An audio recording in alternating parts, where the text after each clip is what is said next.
Hey everyone, and welcome. Today we're diving into a topic that pops up on exams all the time, the Philippine Clean Air Act. If you need the key facts and you need them fast, well, you are in exactly the right place. I totally get it. Environmental laws can feel super dense, right? It's all this legal jargon. But don't worry, we're about to cut through all that noise and give you a super clear, simple breakdown of what you actually need to remember. Our goal is pretty straightforward. In the next 5 minutes, we're going to smash through the core, testable parts of Republic Act 8749. That way, you can walk into your exam feeling totally prepared. You ready? Let's do this. Okay, first things first. We have to build a solid foundation. To really understand any law, you've got to get the big ideas behind it. What was the point? What was the government trying to do here? So this is the official name and date you'll want to lock in. Republic Act 8749.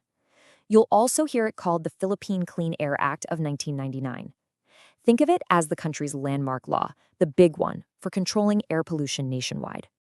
Now, this right here, this is probably the single most important principle in the entire law. If you only remember one thing, make it this quote: polluters must pay. That's it.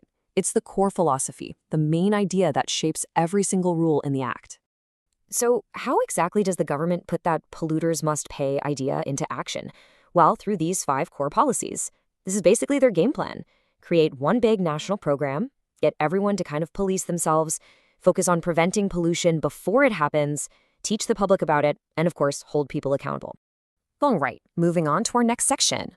With any law, the definitions are absolutely everything. Getting these terms right is crucial for nailing those exam questions. So, first up, what's the big problem this law is trying to solve? It defines air pollution as, well, basically any harmful change to the air we breathe. This is the bad guy that the entire act is designed to fight against. Now, the law basically splits polluters into 2 big groups. The first is what's called a stationary source. The key word to remember here is immobile. Just think of a factory with a smokestack, a big industrial plant, or a power station. If it's stuck to the ground and it pollutes, boom, it's a stationary source. And the second group, that's the mobile source. This one's super easy. If it moves, it's a mobile source. We're talking cars, buses, trucks, motorcycles, pretty much anything on the road that's burning fuel. Okay, so we've got our 2 types of polluters. Now let's look at the rule book. How does the law actually handle them? This is where all those policies we talked about really get put into practice. This is a classic exam topic, so you'll definitely want to pay close attention here. This slide breaks it down perfectly. Stationary sources, the factories, they're regulated by the DNER. But mobile sources, the vehicles, they fall under the DOTR. Just remember that. Different polluter, different government agency, and different rules. For those stationary sources, the rules are really strict. For one, there's a major ban on incineration. So burning waste is a huge no-no. They also have really strict limits on what they can release into the air. They need permits just to operate, and they are financially on the hook for any environmental cleanup. And of course, what's a rulebook without consequences, right? This next part on violations and penalties is a total goldmine for exam questions, so let's make sure we've got it down cold. These are some of the most common violations you absolutely need to know. For factories, it's all about exceeding their emission limits. For vehicles, it's that classic smoke belching. But the law also covers us as individuals. It bans smoking in enclosed public places. And, like we just saw, it also prohibits burning waste and selling leaded gasoline. So let's zoom in on smoke belching for a second. As this chart shows, the penalties get serious. And they get serious fast. First offense, you get a fine. Do it a second time, the fine doubles. But the third time? Oh, they hit you with a fine of up to 6,000 pesos, and they suspend your vehicle's registration for an entire year. The lesson here is pretty clear. They do not mess around with repeat offenders. And what about those big stationary sources? You guessed it, the penalties are even bigger. For a factory that violates the rules, the fine can go up to a maximum of 100,000 pesos for every single day of the violation. Yeah, that adds up quick.